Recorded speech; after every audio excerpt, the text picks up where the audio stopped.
ladies and gentlemen. My name is Brett Kingster, and this is part 2, my second aborted audio fetus program I am uploading to the internet.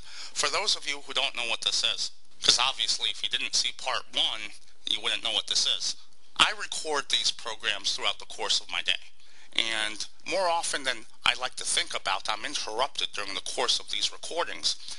Now, due to my incredible list of mental deficiencies, once I'm interrupted during a train of thought, that's usually it. Like, I lose that moment. I'm not one of those entertainers that can do something unless it feels natural. That's why I can't be a stand-up comic, because I can't perform the same set over and over again. I have to feel it when I'm behind the microphone, otherwise it doesn't work. So, instead of scrapping these fragmented thoughts, I've just compiled them in a series which I affectionately like to call my aborted audio fetuses. And that's what I'm about to play for you now. But before I do, on my Brett Kingster channel, I just uploaded a very important 17-minute video talking about Oh My God, It's Chris, Live Leak, and Big Time Stars. Just a lot of important stuff. If you haven't already done so, please check it out. It's on the Brett Kingster channel. I'll leave a link in the annotations of this video that will run until the end of this video. And after you've listened to this, you can go and check that out. It's really important stuff. Alright, here we go. You know, yesterday, I was flipping in between programs. You ever do that? You flip from one channel to another and you're watching both at the same time with your DVR. Yeah, you know, you watch one, then you flip and you watch the other, and when that goes on commercial, you flip to the other one, and you rewind, and that way you're watching television in a continuum. You're not interrupted by commercials. Ironically, I was doing that with the news and a program entitled Through the Wormhole with Morgan Freeman. Through the Wormhole with Morgan Freeman is a program that is scientific in nature, and it runs the gamut between really amazing, impressive episodes and just lame stuff that you can tell they're doing just to fill up airtime. It was kind of ironic because on the news, they were talking about Jerry Sandusky and the Sandusky trial. And on the Morgan Freeman program, they were talking about the possibility that a communal consciousness is real. In a nutshell, they were pondering on the possibilities of humanity having extrasensory perceptions that they are not consciously aware of. Man's ability to just know something or just feel something, and you know it's the truth even though you don't have the scientific evidence to back it up. Servicemen, or people who are experts in something, people who have been doing a craft for so long, they usually develop a gut feeling, like a cop will instantly know when his life is potentially in danger, without even being told anything. There's no rational explanation for how we would just know, but you just would sometimes. I am not a college football fan. I probably couldn't name 2 college football players at gunpoint. I had never even heard of Jerry Sandusky until this trial. So I had no feelings towards him, either positive or negative. Didn't know the guy from Adam.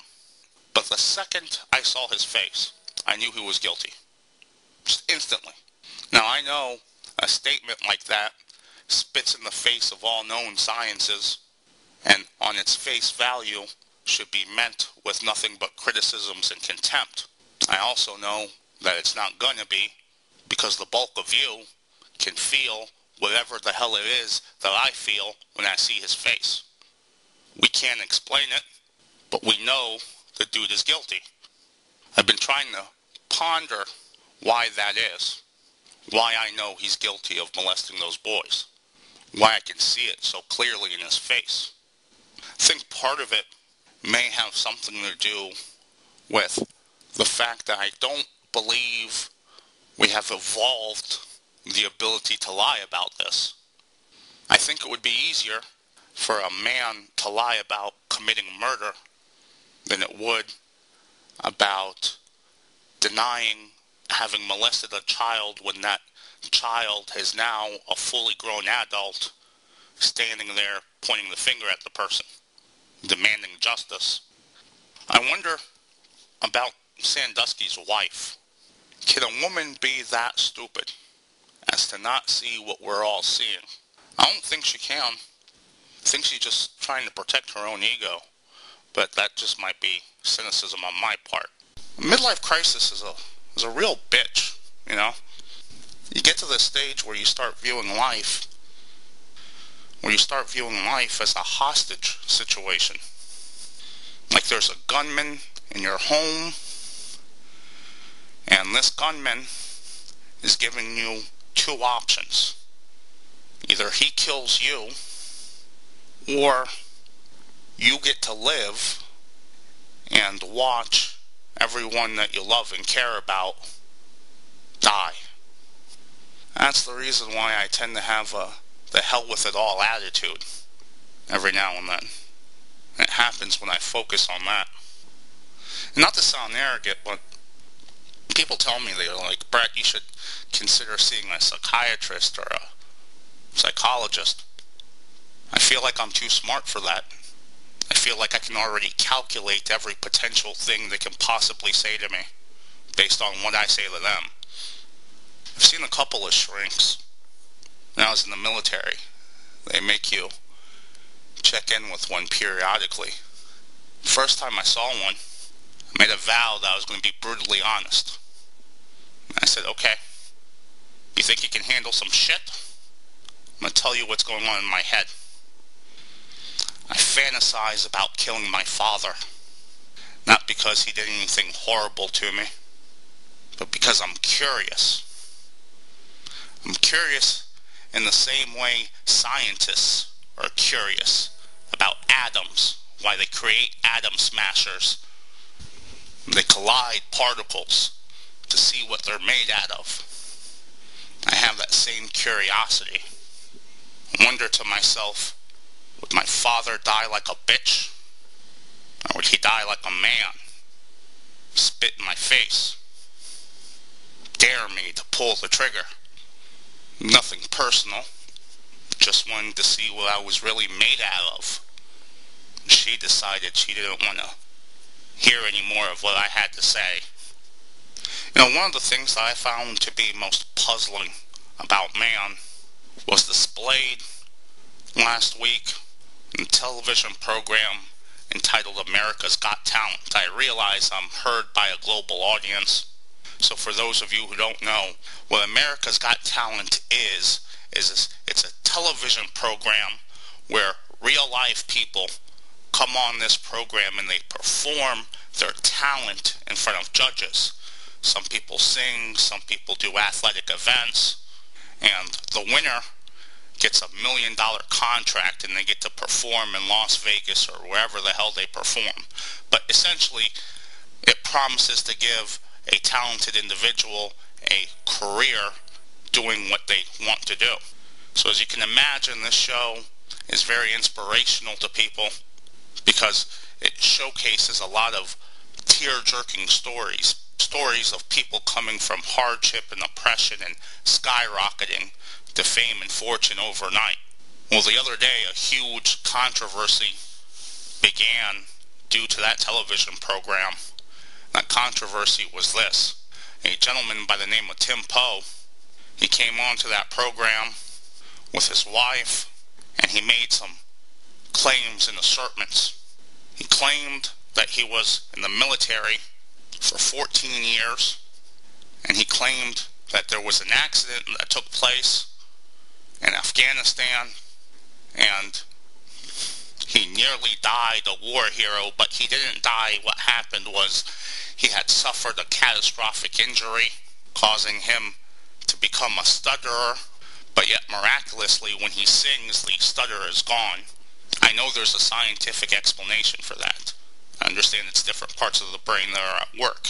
So that part is scientifically plausible. I'm saying that right now because I know people are going to start typing that crap. Regardless of that, Tim Poe was exposed as a liar the following day. But before he was exposed as a liar, he had sang of a song written by Garth Brooks entitled If Tomorrow Never Comes. It's funny, I was watching that episode with friends, and I noticed everyone around me was virtually in tears, except me.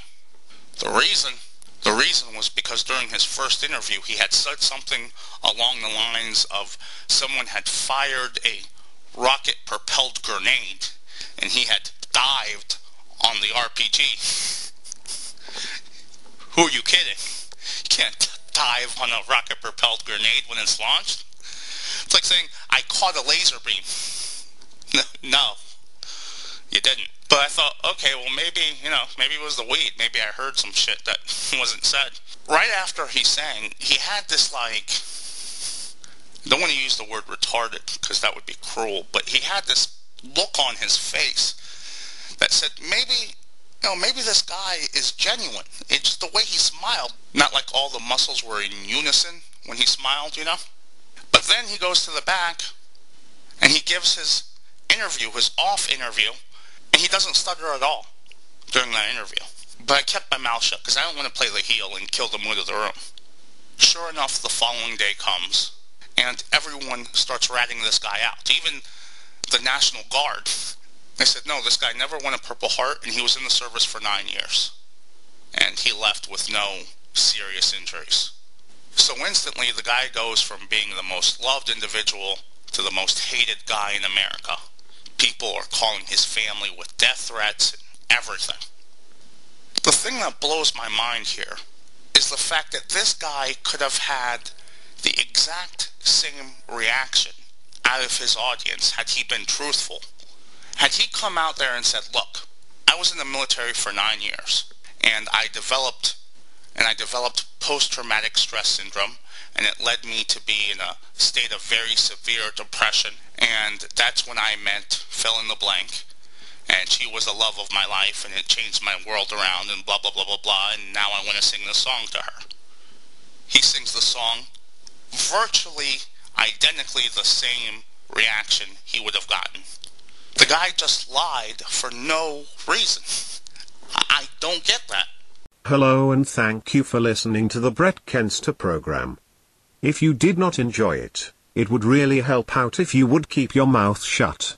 Or even better, just pretend that you enjoyed it very much. Then you can feel good about yourself, in knowing that you helped out someone who tried to help you out by making your day not so normal. You did like it, then how about being a pal? By giving with PayPal. Or checking out the Amazon stores we have. There is a link on the front of the page for listeners in the United Kingdom. Listeners in America can just type giftsinanhour.com. Their URL. And be forwarded there.